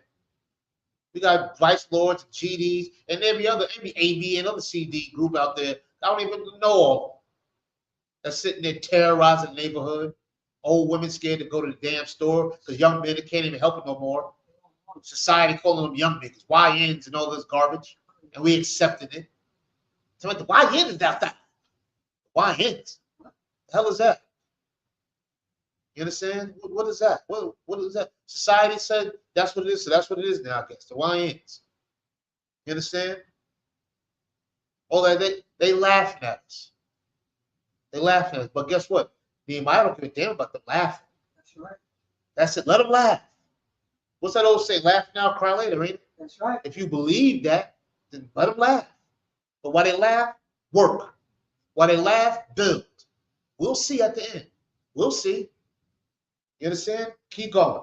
Come. They laugh. They laugh. They laugh. Uh-huh. us to scorn Uh-huh. and despised us. And they hated it. They laughed and just, like they was disgusted. They despised us. They still do to this day. Keep going. Come. And said, what is this thing that ye do? Uh-huh. Yo, what is this thing you're trying to do? Don't they ask us that? What are you doing? You say, ain't nobody, you're teaching on YouTube right now. You got probably 1.5 people watching. Nobody's paying you no attention. What are you doing? Wasting your time. Black Hebrew Israel. You understand? What is that? What is a black? What are you, extremists? What is this? What are you guys doing? You know what I'm saying? They laughing at us and they despise us at the same time.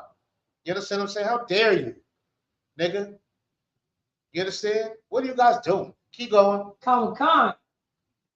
We ye rebel against the king. Are you going against the white man? Oh, you going against society? Oh, really? You uneducated high school dropout, GED having nigga? You going against what? What are you doing? Ain't you a felon? Yeah, I know the president's a felon, but he's white. And you going against the king? You see what happened to Nick Cannon, didn't you? You see what happened to Pete Diddy and all of them? You see you going against the king? Oh, yeah? Damn, that's funny. Monkey. Nigga. Spit. That's what you did. Yeah, that's funny. You ain't doing nothing. That's how they look at us. That's fine. That's great. I'd rather them look at us that way and laugh at us that way, us working to do what the Lord said, than to be some tap dancing, nigga. Laughing at you too. That's right. They really laughing at you. That's right. Except when you tap dancing niggas, the only thing they doing when they laugh at you, they're making it rain on your black ass. Excuse my language, because you're a whore. Scared. You understand? This life ain't made for suckers, man or woman.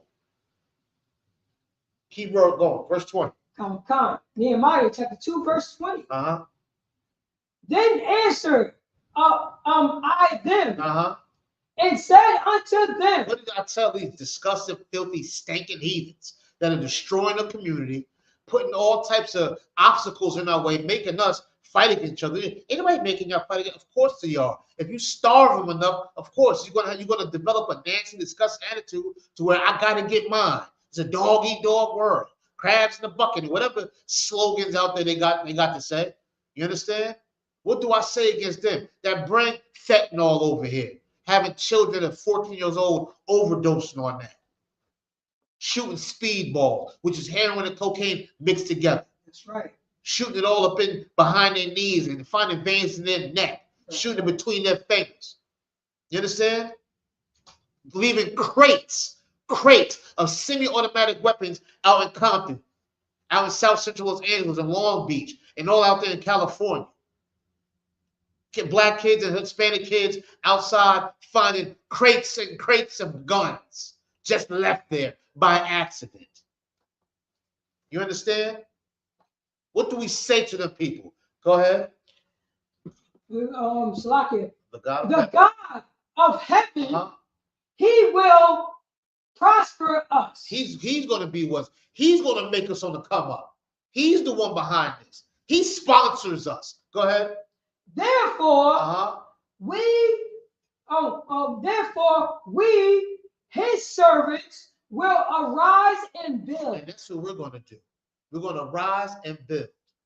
You understand? That's what we have to do, is rise and build. Go ahead. But ye have no portion, nor right, nor memorial in Jerusalem. Now, we don't want nothing from it. You understand? You don't got no portion, no right, no memorial. You ain't getting no statues of you, and we ain't praising you. We ain't doing nothing for you. We don't know your money. You ain't getting nothing. You don't own none of this. Nothing. We're going to rise and build it, and you're out of here. Your time's up. You understand? That's what we have to get to now to this day. That's right. You understand? That's what we have to get to now to this very day, is to get that attitude. You understand? 3 minutes? Oh, Most High in Christ. That's what we have to get to this very day. You understand? There's so much more that I'm not going to be able to get into, but we're going to go just a little bit longer. Just a little bit. We're going to drop that. Go to Nehemiah 4, and let's go to verse 1 real quick. Nehemiah 4, Uh-huh. chapter 1.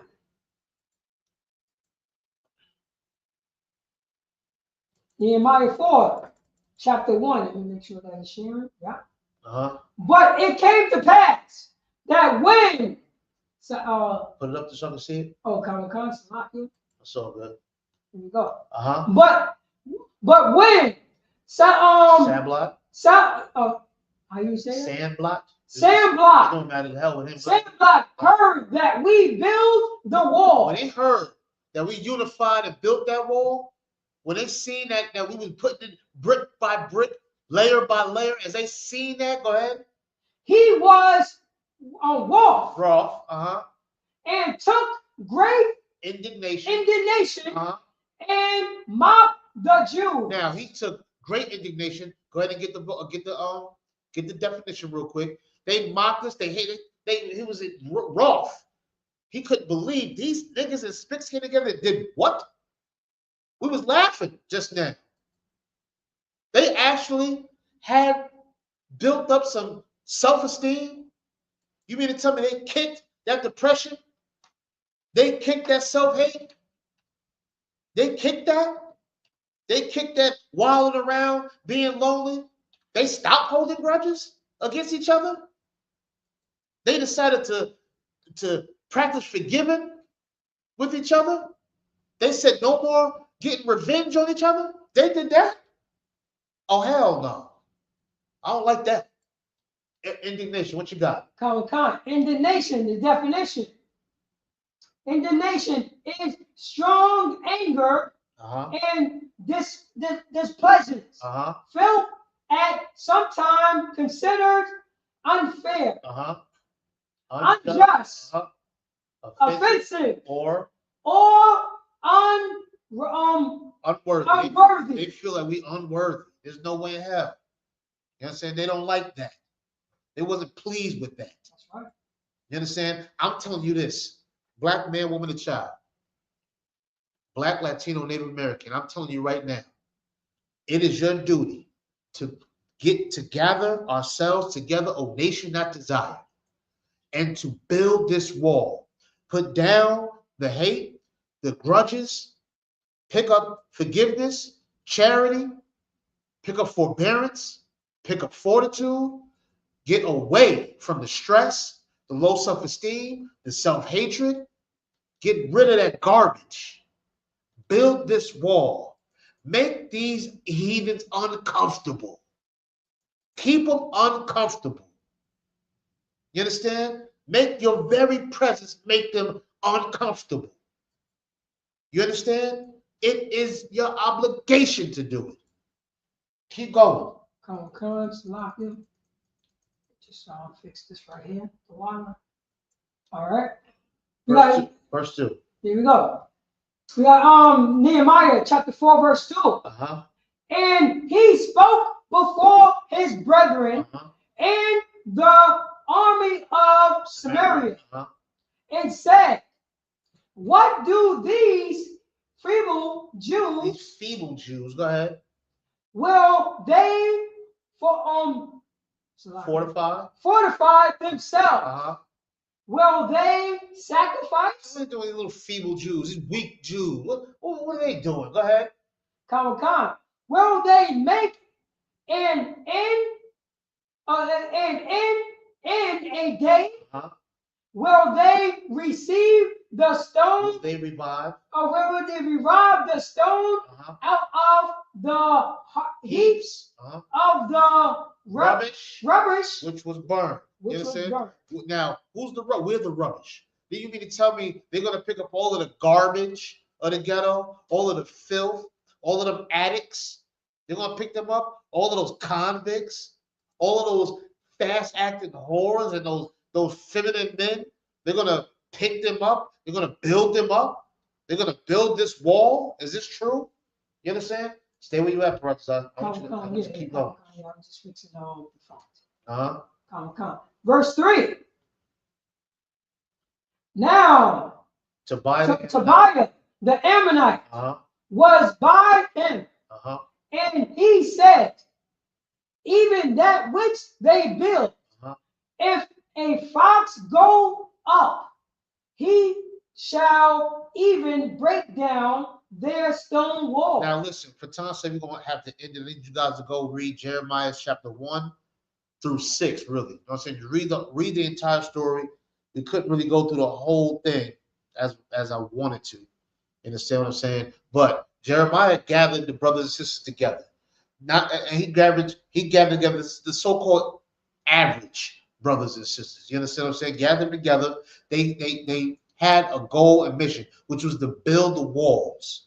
You understand? The same way we have to build our brotherhood and a sisterhood in order to fortify and keep out these heathens, keep out all of the negativity that we have made a tradition in our lives. You understand? We have to build this wall and build it together. And guess what? It's going to make these heathens mad. And this last verse we just read, it said how that if a fox went up, it'll break the wall down. Meaning what? They think we're weak. They think even when we talk about building the wall up, it don't sound believable. It sounds fake. They think we're suckers and punks and chumps, and that's how they're trying to play us. That's what they play us for. And the time is now to show not just the heathens, to hell with them, but to show the Most High God that He made the right choice by letting us be His chosen people, by allowing us to be His servants. We should serve Him a good justice. He vowed for us, and it's time for us to provoke Him to come down and sit our sun down to destroy this place. You understand? He vowed for us. It's our duty to make His word absolutely valid and strong. You understand? I want brothers and sisters to make sure they go back and read this. Read the story about Nehemiah building the wall. We only touched the tip of the iceberg. There's so much more that we can do and go into. But for time's sake, we got to end the class. Now, the brother dropped city. Go to where he asked for Hebrews. I'm just going to read it all. No problem. Let's see if I can break it down. And to brothers and sisters out there, there's always no problem putting your questions in there. I stick to the brotherhood scriptures. You understand what I'm saying? This is not a brotherhood scripture, but we'll read it. You know what I'm saying? Because the brother has to read it. You understand? We'll read it and see. But these are questions. These type of questions you got to hold on for scripture breakdown. Come in person. You know what I'm saying? I know. Brother can stop by once in a while. Come on down. You know what I'm saying? Ask this question. General Hyman, Captain Desariak. You know what I'm saying? The brother could break it down for you. But let's read it just so I can get the gist of it. Question? No. You can just you can put that up and then just read the scriptures. His question is, can you explain Hebrews 8 and 7 through 13? Someone tried to use it to tell. Yes. Now just read the scripture. You can put that up and just read the scripture. Hebrews chapter 8, verse 7. For if that first covenant had been faultless, then shall no place have been sought for the second. Okay. Now, what was the question again? Real quick. Oh yeah. Someone what? Someone's trying to use this to tell me new covenant nullifies the old covenant. That's definitely not true. Go ahead. Yeah, come. Let me get it right here. Verse 8.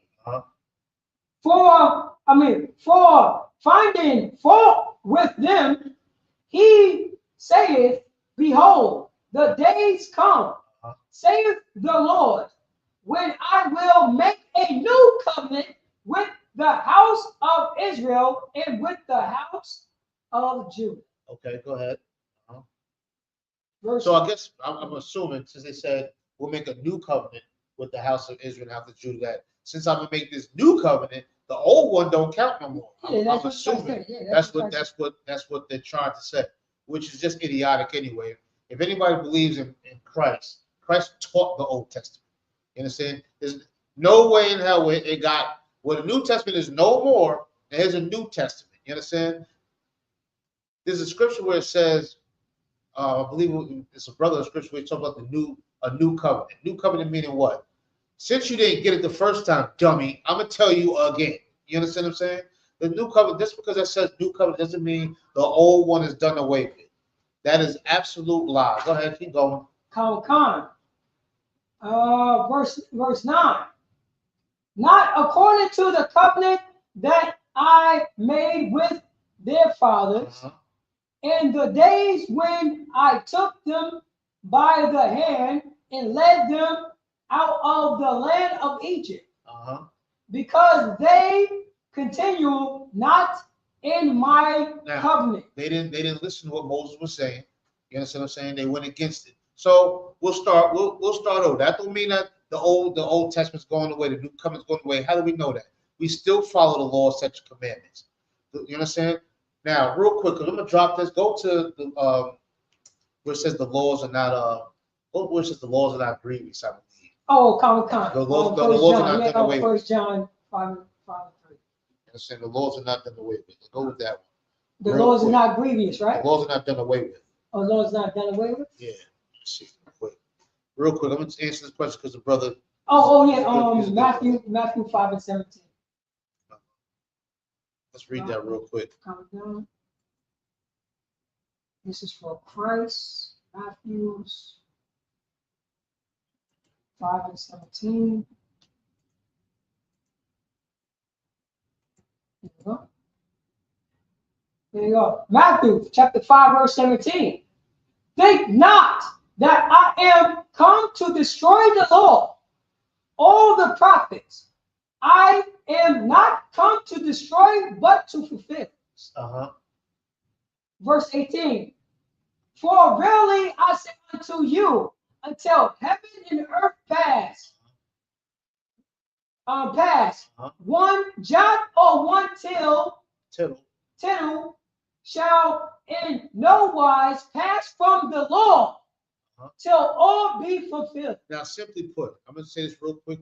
You get a better breakdown for it on Thursday, but the laws are not done away with. Every jot and tittle has to be completed of the law. What are the laws? In the Old Testament. Whoever's saying some garbage that the New Testament is, it nullifies, it gets rid of the Old Testament, which means what? That means they probably want to eat pork, you know what I'm saying, or have sex with some heathen or some other, they want to do some type of sinful garbage more than likely. You understand? But if the Old Testament is done away with, that means what? We can eat babies, we can eat humans. You know what I'm saying? We can murder, unalive, we can steal. You understand? We can do these things. We can do all the things that we stand on. We can do these things, even though all throughout the New Testament says, keep the law, statutes, commandments. All through it. You understand? All through that. How can the Old Testament how can the New Testament just nullify the Old Testament? How can it? When the laws are still alive and present to this very day. We still have to follow according to the New Testament. You understand? We have to follow the laws and commandments. Now, that's just briefly for time's sake. We'll ask this question again. Captain Zarg, I'm sure, will give a deeper, more in-depth and common sense answer than mine or General Hyman. So we'll save that question. Whoever's saying that, don't believe nothing they say. This is not proven that there's a new covenant and it nullifies the old covenant. That is not true at all. You understand what I'm saying? Make sure I'm doing it right there. Hold on a second. Also got this right here. One second.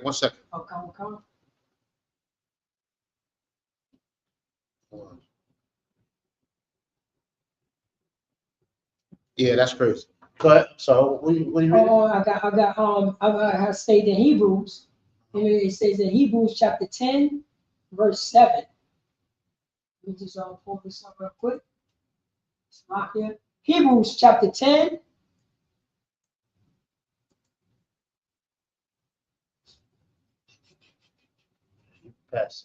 Hebrews chapter 10, verse 7. It says it right here. Hebrews chapter 10, verse 7. Then said I, lo, I come in the volume of the book. It is written of me to do thy will, O God. I mean, that's a pretty good scripture. You know what I'm saying? It's a good scripture. It may not hit home, but that's pretty much the gist of it. You understand what I'm saying? The laws are not done away with, so there's no way in the world that it makes the Old Testament invalid. Absolutely. Christ, if they believe in Christ, which I don't know if they do or not, but Christ taught the Old Testament. The things are written aforetime was written for our learning. You understand? The old times is the Old Testament. You understand? The laws of Moses still stand strong to this very day. We still have to follow the law, statutes, and commandments. It says it all through the scriptures, all through it. So whoever's saying that, ask them, why does it say we need to follow the laws of Moses? Why does the New Testament keep saying that? If the Old Testament is invalid and it doesn't matter anymore, and that's gone. You understand? If the Old Testament don't matter no more and it's gone, then there's no such thing as the Israelites. That don't matter. But Paul says in Hebrews that I am an Israelite from the tribe of Benjamin. You understand what I'm saying? There's so many references in the New Testament that the Old Testament is alive and well to this very day. So whatever idiot is saying that, you can just ask them, why does it keep saying I need to follow the law, statutes, and commandments? Why is that? You know, why? Just keep asking that. But also ask Captain when you tune in, ask Captain Tazar, General Muhammad, one of the other brothers, to break it on down, nice and simple, to slice whatever idiot is saying that. They don't know what the hell they're talking about. And that's the good thing about being an EPK. When people bring up ridiculous stuff, we just know it's that. Straight ridiculous. Now with that, we're going to end the class. Thank you, Israel, for tuning in. Make sure you like, subscribe, share, all of that good stuff. And please remember what we said. Unify, come together, put all of that other garbage away, the grudges, the self-hate. Let's pick up forgiveness. Let's pick up charity, compassion, and empathy for each other. And let's build this wall to keep our people safe, away from these heathens. You understand? Away from all of their poison, all of their destruction, all of their death. Let's let them have that. Let them wallow around in it. For us, build these walls and keep ourselves in it and do what? Follow the laws, statutes, and commandments of the Most High God. Let's stick together. Let's make them angry and jealous of us like they always have been. And let's provoke the Most High God to come down and destroy this filthy place through the hands of our Lord and our King, Yahushua. You understand? To just wipe this place away. You understand? With that, Israel says shalom. Let's drop that Kawak joint. Big up to Kawak. Big up to Israel. Shalom, y'all. Nosotros somos la Escuela Israelita de Conocimiento Práctico Universal. Comenzamos en 1 Oeste Calle, 125, Harlem, Nueva York, desde 1969, debajo del mando General Yahana. Carnales, esta es la verdad. Si tú eres hombre, hispano, negro o indios nativos, tú eres Israel, el pueblo elegido de Dios. Madre y tu padre dicen que somos un culto y mantienen su iglesia sin culpa, pero su iglesia es culpable de todo lo que no están pasando. Órale. Oh man, another UPK banger. Ain't nothing stopping this goddamn anger. I have all the heat for what he done to my people. My brain with Islam, have me praying with Saudi Arabian people. If you pray 5 times a day to Allah with me, then we equal. That was the mindset of a nigga that couldn't teach you. Thank God for the UPK. Now I can reach you, now I can teach you. Pull these scriptures out, now watch me beat you. You better get in. You became before the Lord defeats you. Life is so bizarre. I'm in the building like Sha'ar and Barakazah. I'm on my game like Captain Kataza. That's why you gotta get in the IHUBK. Cut quickly. UBK started in the 60s. You better get in now. You wanna live, not die.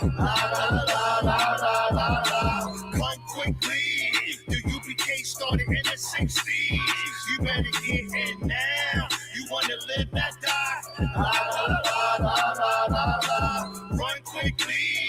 The UBK started in the 60s. You better get in now. You wanna live, not die. Run quickly. What?